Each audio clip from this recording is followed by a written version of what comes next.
Hello, everyone, and welcome back to Stormwell.com. I wanted to continue to talk this week about inflation and money. If you haven't seen the previous episodes, including the last one called Magic Money is Your Money, where I explain how ordinary Americans are bearing the truly ginormous cost of out-of-control federal government spending, including on the war in the Ukraine, on student debt forgiveness, and various other programs like the grossly misnamed Inflation Reduction Act.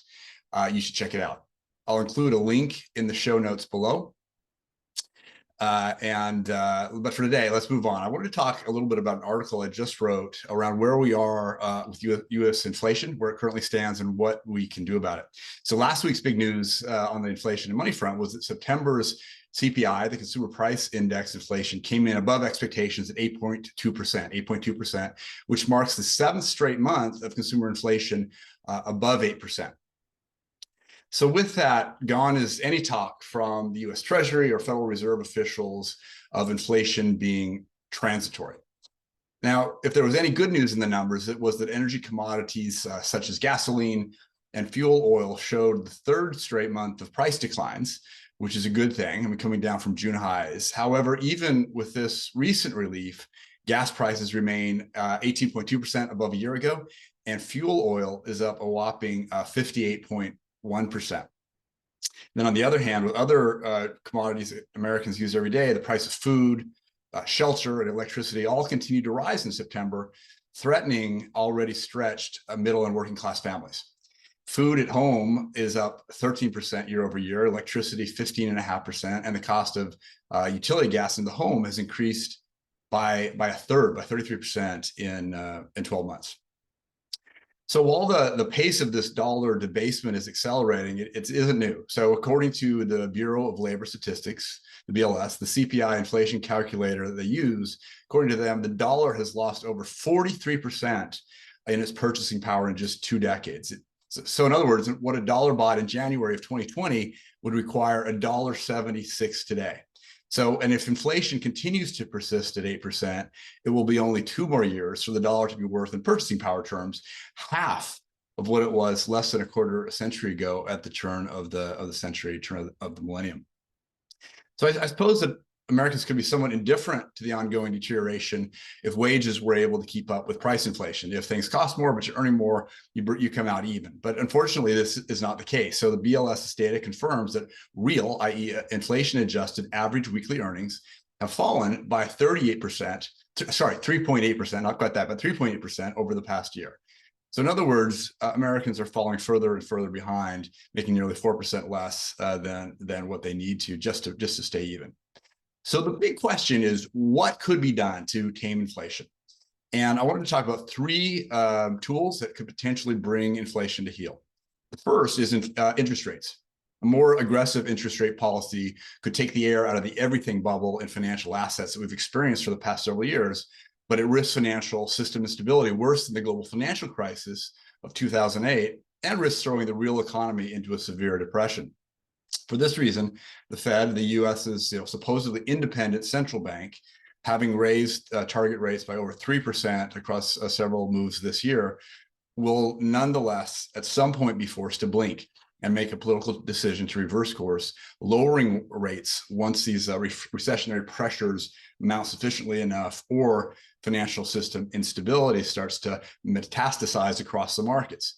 In a preview of things to come, Bank of England already flip-flopped and temporarily gave up on plans for quantitative tightening when it looked like the entire UK financial sector might collapse as illiquidity in national pension funds threatened to spread across other markets. So the second tool would be to reduce the mountain of US government debt, which, as we've talked about before, is now a staggering $31 trillion. The only way this is possible, other than inflating it away, would be to impose monstrously high taxes or wealth confiscations in one form or another, which, like rising interest rates, would only serve to collapse the US economy. Now, as the largest debtor in the economy, the federal government actually benefits from high inflation as a means to reduce the real cost of servicing its debt. So the incentives here all run in the wrong direction. In fact, the government has all the incentive in the world to let inflation continue to run. The third tool is Cisco Policy. The U.S. government has run budget deficits every year since 2001, now totaling 12.9 trillion over the period. Nearly half of 5.9 of this amount, trillion of this amount, was accumulated in just 2 years, 2020 and 2021. Just like interest rates and meaningful debt reduction, it's nearly impossible to imagine that the Biden administration and the U.S. Congress are going to change their spending habits or give up on the social programs intended to buy votes. Living beyond our means has now become this debilitating national affliction, and the price will eventually have to be paid by the country and by its people, as it always does. So while in theory the tools exist to tame inflation, in practice, the political and economic costs and consequences are simply too high. And what this implies is that despite all the talk from politicians on both sides of the aisle, no real or efficacious actions will be taken. And inflation, in my view, is going to persist for years to come.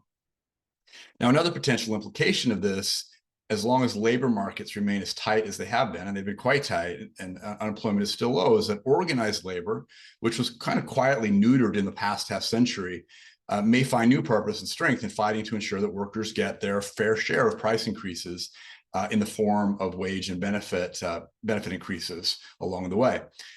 If effective over time, this may offset at least some of the extreme income inequality that has characterized recent decades in a winner-take-all economy where capital has captured the vast proportion of value creation. All of this said, I think the main point is for Americans is that we need to reorient both our spending and our stores of value to an environment of persistent inflation. In such a world, real assets such as commodities, including food and energy and metals of all kinds, houses and properties, and so long as regulators don't manage to snuff it out entirely, the crypto industry's sort of anti-inflationary hard money assets, digital tokens such as Bitcoin and Ether, will almost certainly be better inflation hedges than financial assets such as bonds or holding cash over the medium 3 to 5 year term. Inflation is here. It's here to stay. We have to learn how to live with it. So I hope you've enjoyed this episode in my ongoing series on inflation and money. If so, please do give it a like, share it, subscribe to the Stormwell channel on YouTube, and turn on the notifications bell. And don't forget to sign up for the mailing list on stormwell.com with your email to get weekly updates and newsletters from my new media releases, which come out to you that way about once a week.